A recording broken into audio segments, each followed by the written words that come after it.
It's my vocal warm-up. I'm not messing around today, Walker. I got the bees machine ready to roll. You are ready to go today. You can tell when Doug Branson's ready to roll. How many beep bops do you get before you hop on? If there's 0, he's not feeling it. If you get a lot, boy's feeling it. The Branson beep bop. Yep, it's the bebop meter, and it's high because we are going back to one of, I think it's not just one of my favorite. I mean, I think it's a lot of people's favorite era of Hornets basketball. The Orig Hornets. We're going back into that era. Now, the Bees machine will figure out where exactly we're going, but we know we're going back to the original era because, Walker, this is Every Hornets Box Score, the only podcast that dares to look at every single box score in Charlotte Hornets and Bobcats history. And the way we do that is we randomly select a box score from 5 different eras of the franchise's history. And now we're going back to the future, back to the original Hornets. What do you think about that? Here's what I think about it real quickly before we move into the game. Yeah. The way that you intro this show is such that I have no clue when it's coming. And I don't know if this is calculated. I don't know. Usually a lot of the times we're just kind of going back and forth and then you say, all right, here we go, or we'll count down or whatever. But now you just kind of start. I don't even know when you started this show, like during the conversation at some point. I don't even know. I have no clue. Half an hour ago. Did I log on and immediately, and I was immediately recording? Okay. Well, I'm pretty gassed up, man. I went to the dentist this morning. My teeth are as clean as you'll find them. So, got in and out really quickly. The key to the dentist, it's the key to really anything if you want to get out of somewhere quickly, is to get the first appointment. I try my best with any kind of doctor, whatever, dentist, early appointment, because everything gets backed up from there. It's just like flights. Like I always get on the 6:30 a.m. flight. Yes, it's tough to get up in the morning. I get it. 4:30, it's painful. Yeah. But your flight's never delayed because it's the first flight. Yeah, I mean that's a beautiful thing. I just can't get up that early, so I'm just gonna take the chance that it might get delayed and get that extra couple of hours of sleep if I can. That's the way I roll. Well, I'm older, I'm wiser, and you'll get here at some point. You're older. You're definitely older. I can't argue that. All right, let's do it. Let's go to the Bees machine and find out where we are headed on this adventure. Let's. Bees! Bees everywhere!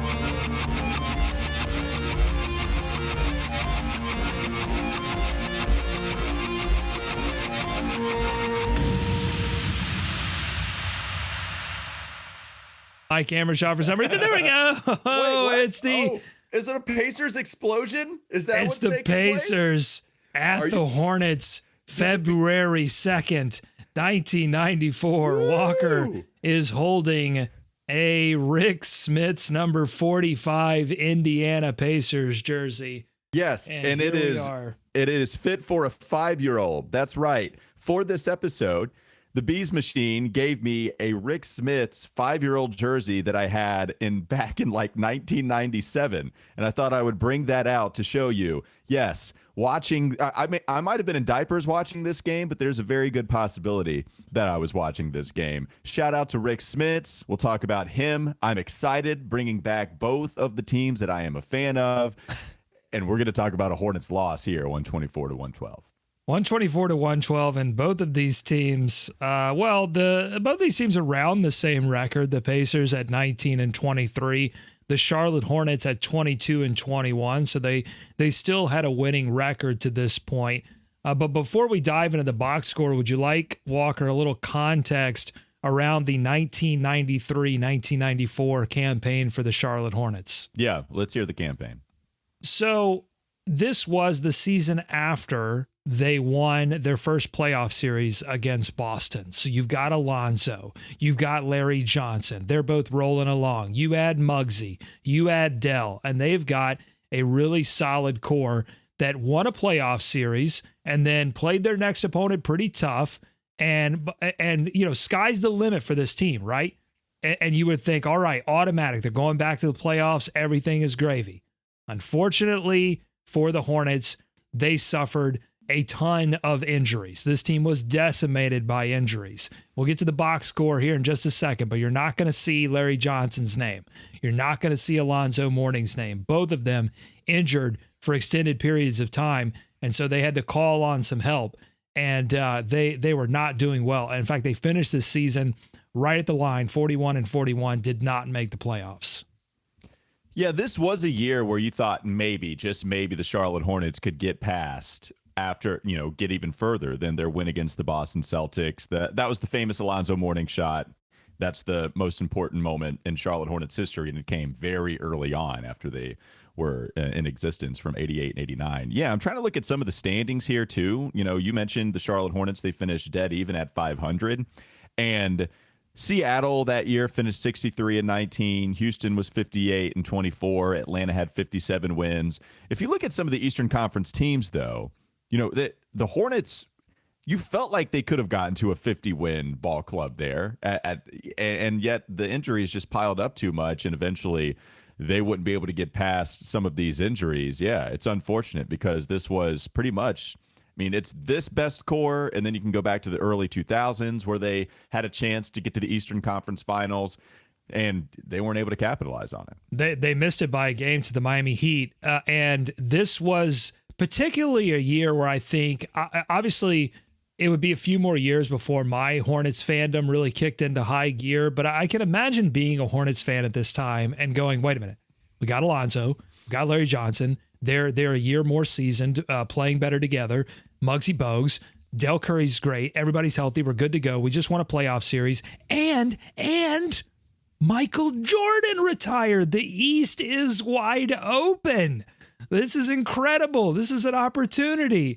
And but unfortunately, the injuries pile up. They missed it by a game, by the way, to the Miami Heat, powered by Glenn Rice, a future Hornet, Steve Smith, Ronnie Cycli, who famously told Charlotte, "Don't draft me. I'm not going there." And so then Charlotte fans booed him mercilessly. I believe that was I think that was the first year, and so they ended up going with Chapman instead.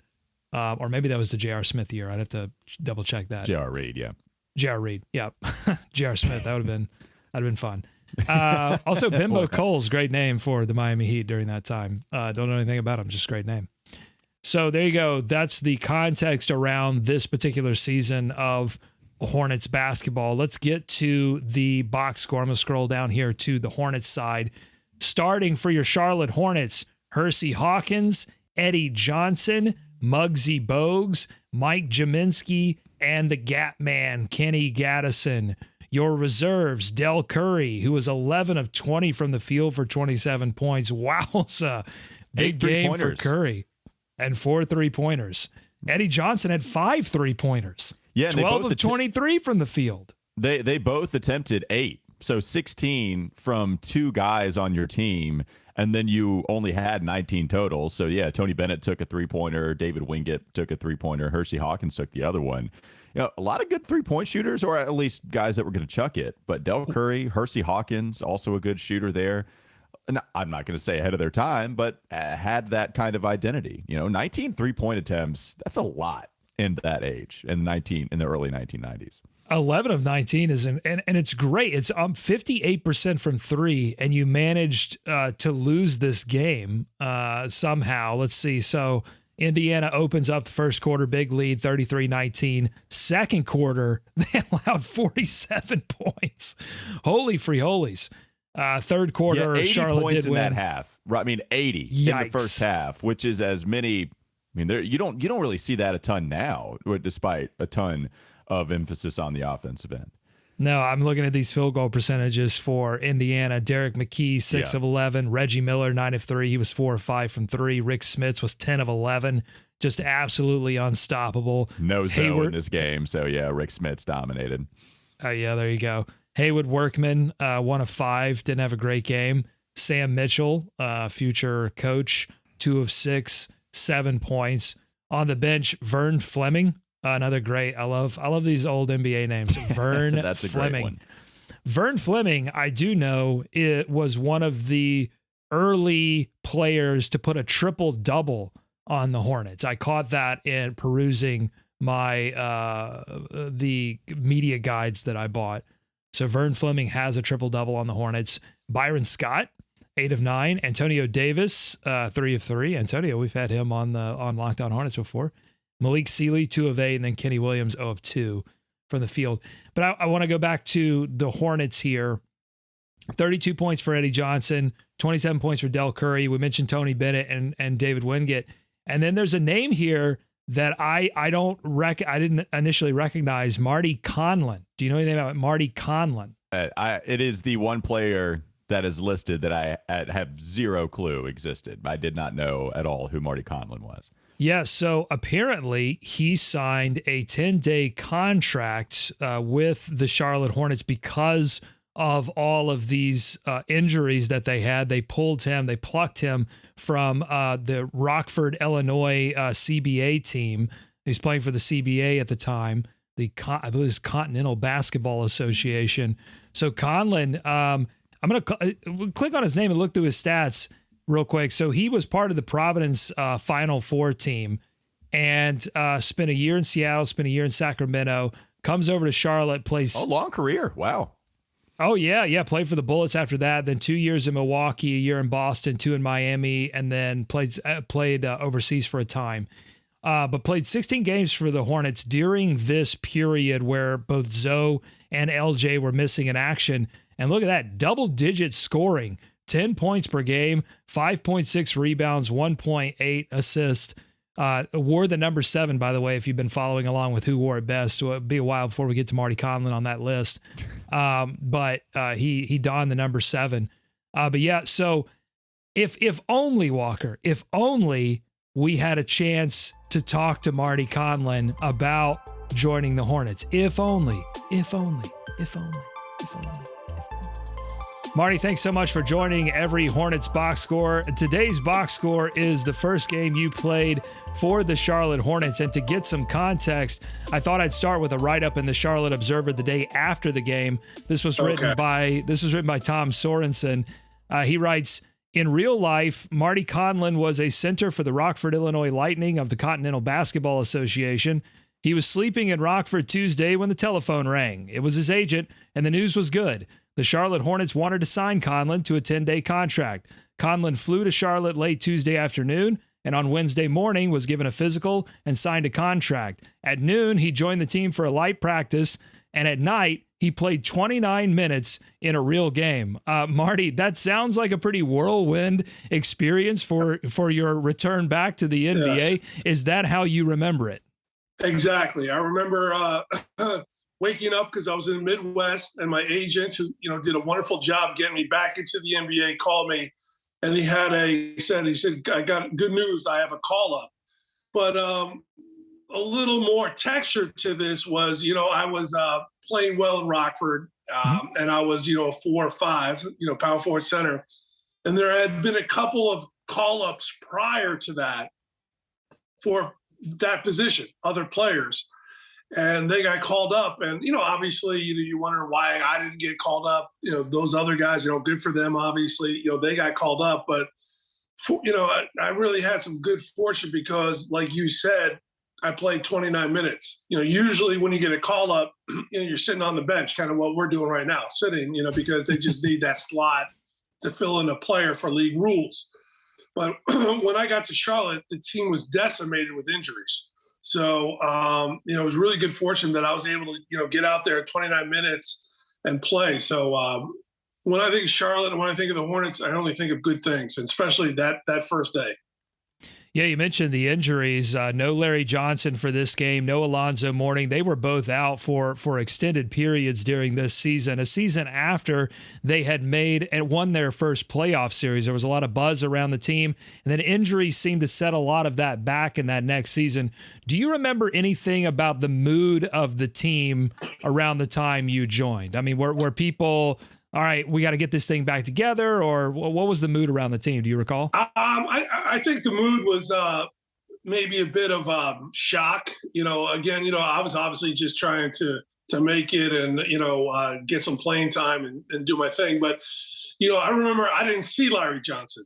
Apparently his injury was so serious, that he was doing rehab kind of separate from the team. So, I had been with the team for weeks prior to even, really seeing Larry, and then, obviously him trying to get back in practice.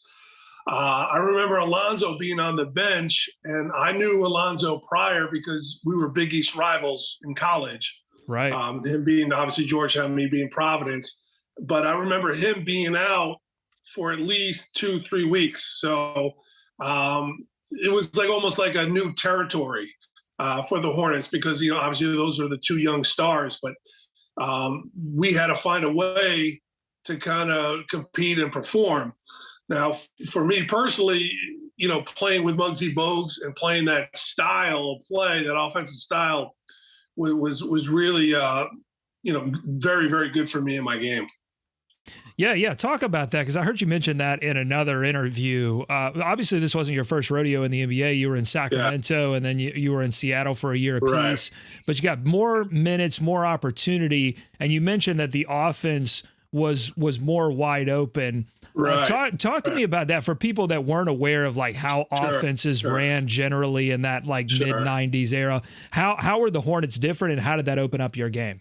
Yeah, I mean, the Hornets were almost, they're almost ahead of their time. With the influx of international players and spreading the floor, that's the way that Alan Bristow had his offense, which was perfect for me. But for younger people, they obviously don't remember. They can go on YouTube, but a lot of offense in the NBA was really ugly. It was a lot of isolation offense. So.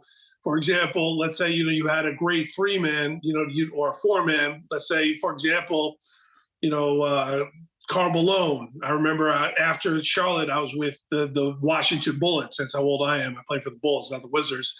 And Tom Gugliotta was, the main offensive threat. So a lot of times the whole offense was predicated getting in their hands, which is understandable. But if you were not one of those players, let's say you were the 5-man, you were isolated at the top corner. And then a lot of times you were telling the ref, like, okay, the player's guarded me. Either he's got to stay at the foul line or double team the ball. And, understandably, you want the ball in the best player's hands, offensive players, to score. But for a role player, it's difficult because it's difficult to move. It's difficult to get offensive rebounds because you're isolated high up on offense. Right. And really, most importantly, for a fan, it just wasn't I didn't enjoy watching it, and I just didn't think it was an effective offense. And, in the 20, 30 years, since, we've obviously, we being the NBA, have really opened the floor up. Obviously, great players like Nowinski and like that, the stretch four, which you kind of take it in, really opened up the court. But Charlotte was playing that style of play in the mid-90s. And then on top of that, a player with me with a decent outside shot playing with Muggsy Bogues, who could really just obviously get anywhere on the court he wanted, and then draw defense to him. He'd throw it off to me. I was moving around. I could hit that shot. Plus, like I said, you weren't isolated up high. So even if there's a shot up, your offense was fluid. So you had a much, much better chance to get an offensive rebound. It was just, like I said, it was really good fortune that I was able to get that call up. I remember exactly, February 1st, Rockford, Illinois. You could Google it. It was the Alpine Inn. A motor inn. It's still there in Rockford, Illinois. Got the call in, motor inn, you just park your car, walk right to your room. Got the call up. And, obviously, when I think of Charlotte Hornets, Alan Bristow. Now, I had played for the Hornets the summer of 1991 in Summer League. Okay. So Alan Bristow knew who I was. I played for them for like a week and a half in Summer League. So, we did have a relationship. They did understand my game a little bit. And, it was obviously good that I put my time in there because, they picked me when I was in the Continental Basketball Association. Give us a window into Alan Bristow. Was really the first coach to come in for the Charlotte Hornets and give them the sort of success and organization that that the franchise desperately needed. Give us a little bit of a window into what kind of coach and person he was. Well, he was a straight shooter, a good guy. He was very young. So, most of the coaches, you'd play for were a little bit older, but, he was still like, I think in his early 40s.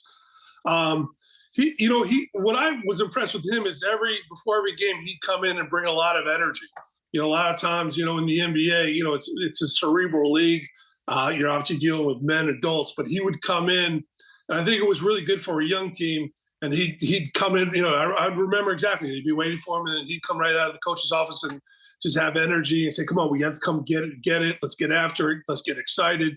And so he brought a lot of energy, almost like best aspects of a college coach, bringing that kind of energy. And I thought that was good for a young team. And he really gave a lot of autonomy to the guards, to Muggsy, Bogues. Obviously, Dell Curry was a great shooter. Hershey Hawkins, but they had a lot of autonomy to create offense and do things. But for somebody like Larry Johnson, Alonzo Mourning, I mean, it must have been a dream come true to play in that kind of offense. Where they could come up to the foul line, turn, face, they could post up, and then obviously you got like a point guard like Muggsy Bogues just creating offense for you. That's a lot of easy baskets. And then, like I said, for a role player like me, when I've mentioned this before, but when you're in isolation offense, even if you're not touching the ball in isolation offense, you're stuck way up, think at the top of the key, and then over by the marker there. You go get a hot dog, a soda. You could just yeah, exactly, yeah. But I mean, but then you're like, okay, then you got to sprint and try to get that offensive rebound. So, you're right. Even if you're, getting a lot of minutes, your stats are pretty, flatliners, because you're so isolated up there. Again, in Charlotte's offense, there was so much moving, that kind of stuff. Obviously, you don't want Dell Curry shooting, Hershey Hawkins. Right. But a 4 or 5 like me, power forward, center, to get in there, get those offensive rebounds, just be a part of it was fantastic. And like I said, for the Charlotte fans, it must have been great to watch that kind of basketball, Did this opportunity essentially kind of vault you into the next period of your career? I mean, was this where you were like, "Hey, Alonzo, take your time, buddy. I got this." Yeah. I was like, Alonzo, I think that knee needs a little more ice. Take it easy. Yeah. What happened is then, so things were going well. I was playing well. Obviously, we were winning, losing. A little more losing. And then they traded for a guy that turned out to be a good friend of mine, Frank Brakowski. Mm. So I remember the Charlotte newspapers headline was like, "Hornets repair wall with brick." Obviously they play on his name, Frank Brakowski. Sure. So obviously they brought him in, but I just want to mention that I became very good friends with Brakowski after that, and then I had played with Eddie Johnson. Yeah. He had a big game. He had a big one. I think he had 30 plus points in this game that we're looking at today. Yeah. Yes. And, he was a veteran. And a few years prior, when I was trying to make the Seattle Sonics, I wasn't drafted. He was an excellent guy to me. He really encouraged me. He gave me confidence. I always remember what a great guy he was to me a few years prior when I was trying to make the Seattle Sonics. Because I wasn't drafted, so I had to play. I was in the CBA prior, and then I made the Sonics in 1991. I'm sure you played against Muggsy prior to joining the Hornets, but did his just being in the locker room with it? Did his height shock you? Did his oh my gosh, this guy is? They said he was small, but this guy is small. Yeah, no, well, I knew him prior because. Boy, what a beautiful campus. I was recruited in the mid 80s to Wake Forest. Right. So, on the recruiting vision, I met him. Okay. And, I was like, I remember then I was like, wow, this guy's tiny, and then he became this, very, very good NBA player. And you're like, this is incredible. Yeah. So, I was kind of familiar with him. So I knew, how, small he was, but I knew how powerful he was. He's obviously height-wise, but, he's a very powerful legs, arms, and that kind of thing. And I knew he was probably the quickest guy, strongest, fastest guy in the NBA. So, we were playing off of him is a dream come true. And he really powered.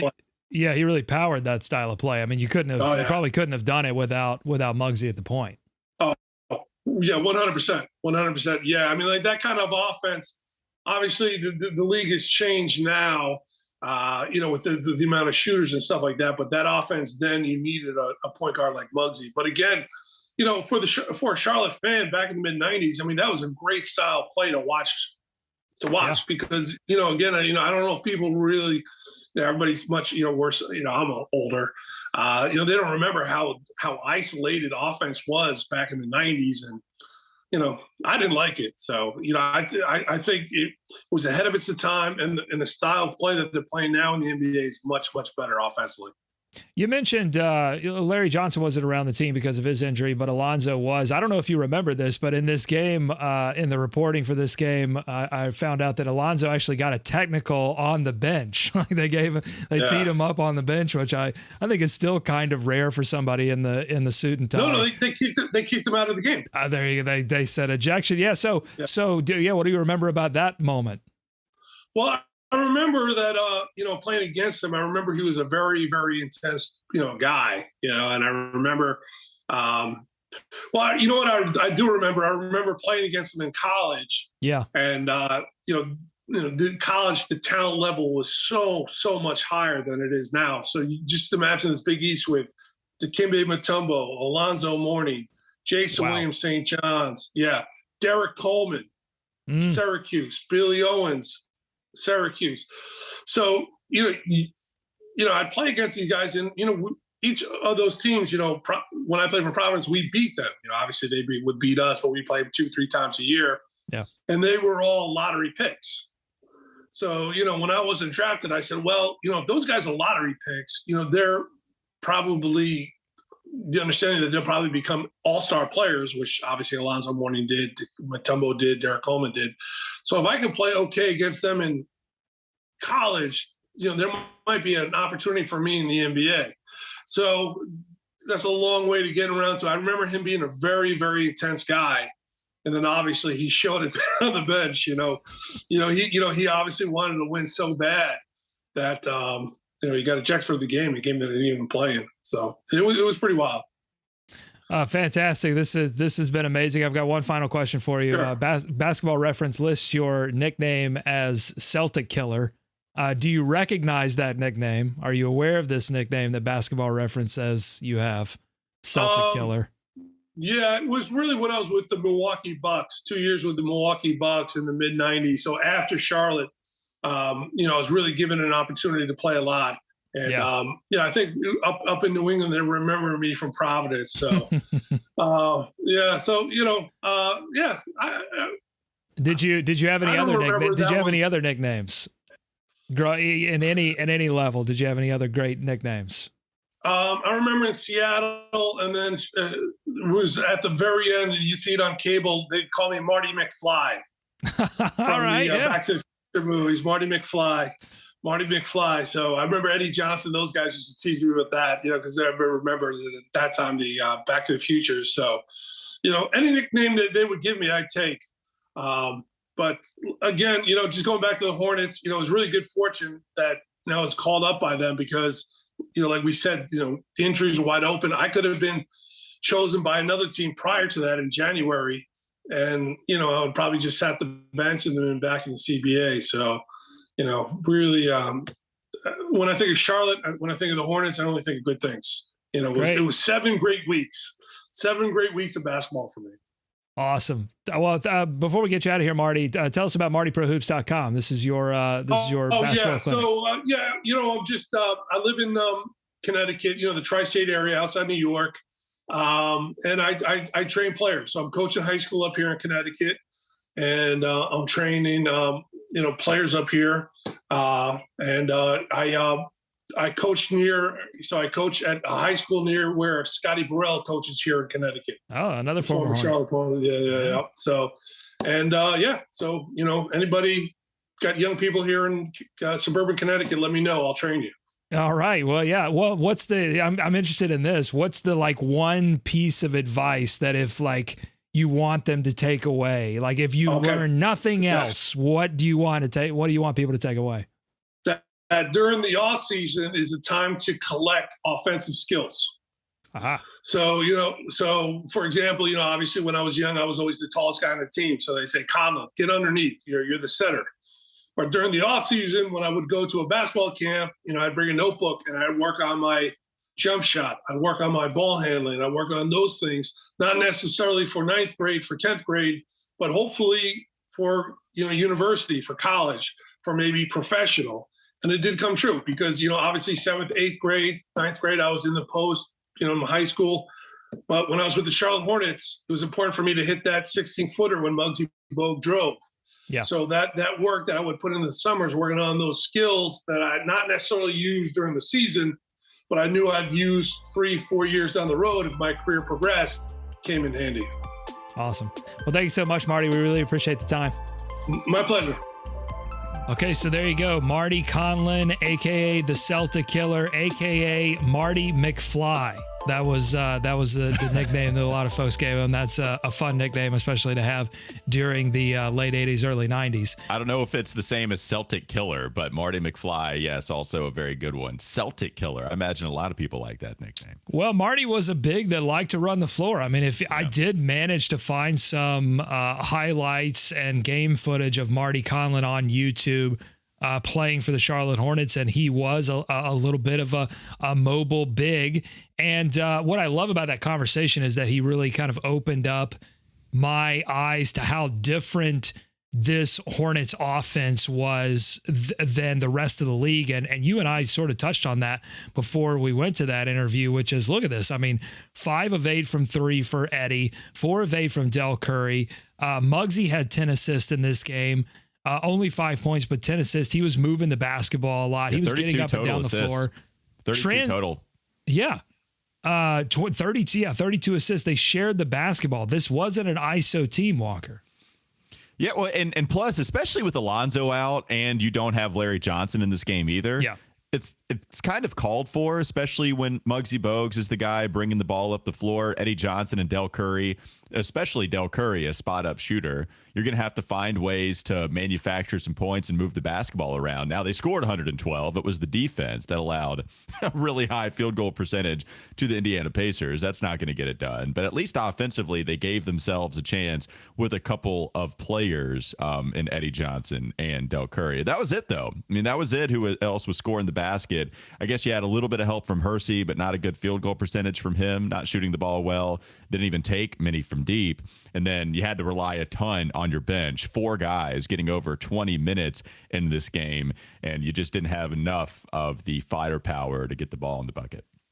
Yeah, and not enough of just defense and size to really compete with Rick Smits, who was just amazing in this game. But yeah, I mean, this was a team that played a different offensive style, one that was ahead of its time. And it really, I think, gives you an appreciation of what Muggsy was able to do, just like moving the basketball, but also getting it up and down the floor. And also Alan Bristow, who I learned studied under Doug Moe, who was one of the big proponents of bringing motion offense to the NBA game. And now it obviously took a while to really take on, because the teams that were winning championships were doing so mostly with that isolation style basketball. But Alan Bristow was somebody who respected Doug Moe and tried to bring that style to the Hornets. Former Tar Heel, by the way, Doug Moe is. And as we're talking about some of the injuries, right, I do have a rabbit hole here, Doug, that I want to get to, if you don't mind. So Larry Johnson. You go down that. I want to look at the game log while you're doing that and just see how they did during this period where they lost Alonzo and Larry. Okay, so no Larry Johnson, no Alonzo Mourning. I'm going to focus on Alonzo in this rabbit hole, though, because Alonzo was also ejected in this game, Doug. As you mentioned, you did the research here. He was ejected, but he wasn't even playing. He was in street clothes, and he got bounced from the game. And I kind of remember Alonzo being a temperamental player. Mm-hmm. And that was true only for a little bit. And then it ended up kind of fixing itself. Alonzo started to change his ways as his career went on. So I call this a Gonzo morning, Doug. In his first Why? In his first two seasons, it's because it's fantastic. In his first 2 seasons, Alonzo was assessed 40 technical fouls and he was ejected 7 times. Yikes. He was ejected 7 times in his first 2 seasons. He was a bad, bad boy. Then he was on pace to finish with over 200 techs. If you go based off of what he did his first 2 years, based off the amount of games that he would play in hindsight, he was on pace to finish with over 200 techs in his career. That would have put him 6th all time, just ahead of Anthony Mason at 192 at the end of his career. The amount of ejections is a little more staggering. 7 in 2 years is a lot. And to the best of my research, Doug, which I admit my Googling, it was a little hard to find this information, who had what amount of ejections the most of all time. I think I was able to find it, though. So to the best of my research, 11 ejections total, that lands you in the top 10 all time. So Alonzo was already 70% of the way there after his first 2 years were done. But Zoe changes his ways. In his 3rd season with Charlotte, he only compiled 7 techs, and he wasn't ejected at all. And as far as I can tell, was not ejected more than a few times the rest of the way through. So kind of crazy. First 2 years, Zoe was not the ref's best friend by any stretch of the imagination, and then changed his ways as his career went on. Remember, Alonzo was a guy that stayed in the NBA for a long time. You might think that he just compiled a couple of ejections here and there after that kind of start, but never did. Not on any top 10 list I looked at. Changed a little based off some publications I was looking at. Kind of crazy, though. And for those that want this a little bit more in perspective, Rasheed Wallace has the record for 41 techs in a season. That came in 2000, 2001. Rasheed also leads in ejections in a season with 29. Karl Malone leads in technical fouls all time. The mailman. At 332, a little bit of a compiler. Rasheed doing a lot more bang for your buck there. What are you doing there? What are you doing there with Rasheed? You're doing Rasheed. You're really putting the emphasis hard on Ra. Rasheed Wallace. Do you show me that? Well, see that was I think how most human beings say it. You said it as if you were an alien coming down to Earth, studying the English language and having a hard time with it. Rasheed Wallace. Yeah, I just wanted to make sure that people could hear me instead of saying, Sheed Wallace is fine. You just want me to go Sheed, Rasheed, or just say it normal. That's Mr. all I'm Wallace, asking. Mr. Tech himself. Yeah. Anyways, thank you for helping me just land the dismount here. That is it for Alonzo Mourning, and I appreciate your help, Doug. Always, man. No, what's great about you too is that you really help at the beginning and you also help at the end. You really do a great job. Yeah, then I leave you out on a cliff at the end for sure. Yeah, that's perfect. So thank you. Anyways, yes, kind of crazy to see Alonzo change his ways. All right, so I've been looking at the game log for the Charlotte Hornets during the 93-94 season, and just if I'm just eyeballing it here, okay, they get off to a pretty great start. Now they lose 2 of their first 3, but then they get a little 5-game winning streak going on here. So you're 6-2. Great start, but then they have this little 5-game blip here. They get things back on track at the midway through December, and things are looking good, kind of going back and forth through January, and then that's when I think it was mid to early December is when they first lose Larry Johnson, and then at the end of January they lose Alonzo. So now you're dealing with no Mourning, no Larry. And you can see January, it just falls off a cliff. Mm-hmm. They lose 3, 6, 7, 8 in a row. They get a win against Houston, and then they lose their next 8 again. So 2 8-game losing streaks sandwiched by a win against Houston. Oh, that is brutal. That is brutal basketball. And then they get both guys back, and they string together a great end to the season to get back to 500. That's the thing. I mean, they had a losing record for a good bit of this season, and they pulled things back together and came within a game of getting back to the playoffs, but it wasn't to be. And notice the only loss in the stretch in that winning game, that winning stretch was to Chicago by 3 points, it looks like. So that was the only one. And Chicago, I guess, was without Michael at that point. Bulls still a good team, though, and had high expectations. I think they took the Knicks, was it 6 games in that series? I think that might be right. So anyways, yeah, still an impressive stretch for them. And you go back to all of the L's they compiled. You have to wonder, could they have gotten, they certainly could have gotten, 6 more wins maybe in that? I don't know. And then that would have helped them to close to 50 wins and maybe competing in the Eastern Conference. It would have been tough. New York still very good.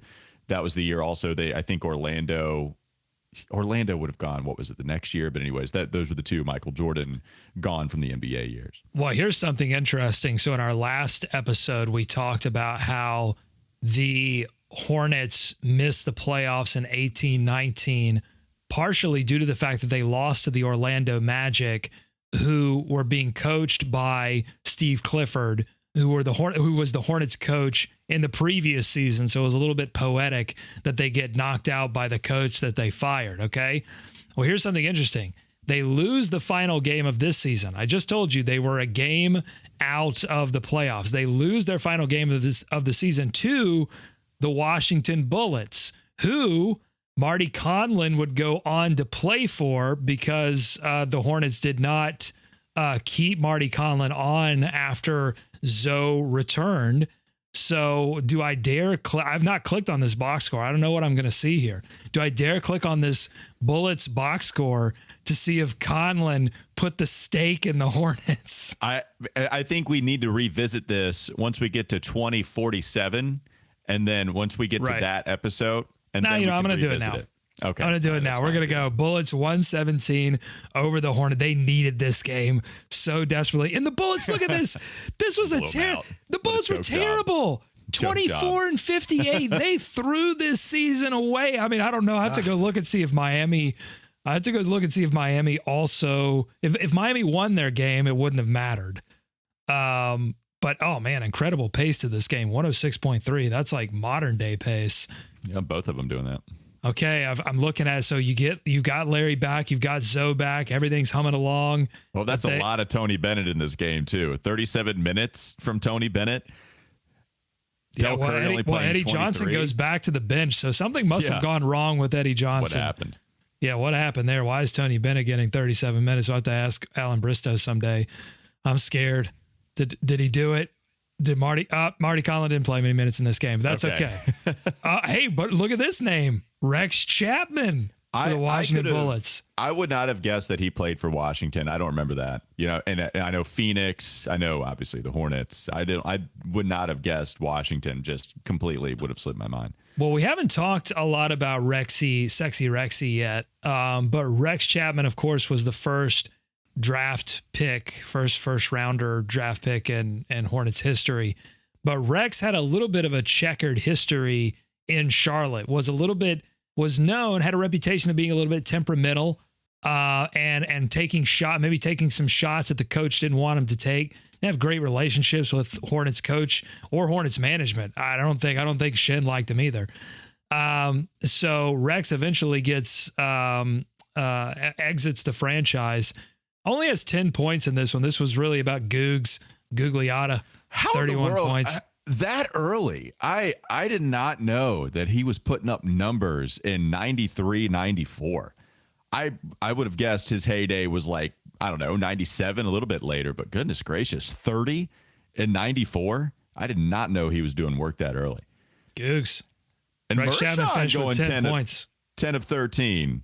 George, we're doing another show. We're doing 2-1. We can't do that. Sorry. Murasan. Okay. Oh, what a name. I just love going through all these names, man. And they had just beaten the Bullets 3 games earlier. They had beaten them 117-111. They play them. I mean, I think I have to now go to Miami's game log and just see if that was the difference maker. That it would be an absolute heartbreaker if it was. Let's see, Miami, final game of the season. They lost the final game of the season to the Pacers.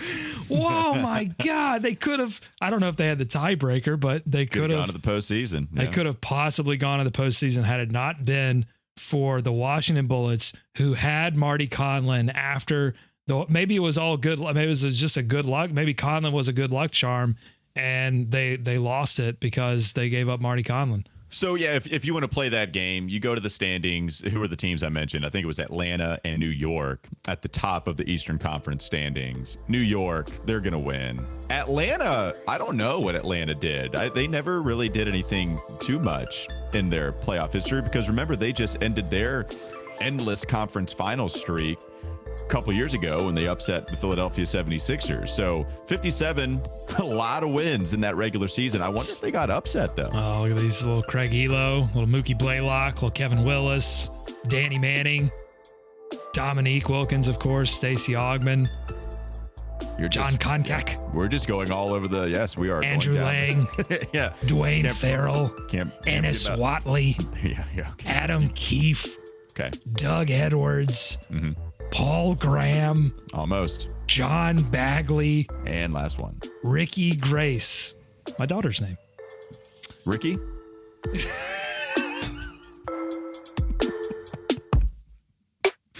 I think that's a perfect place to end.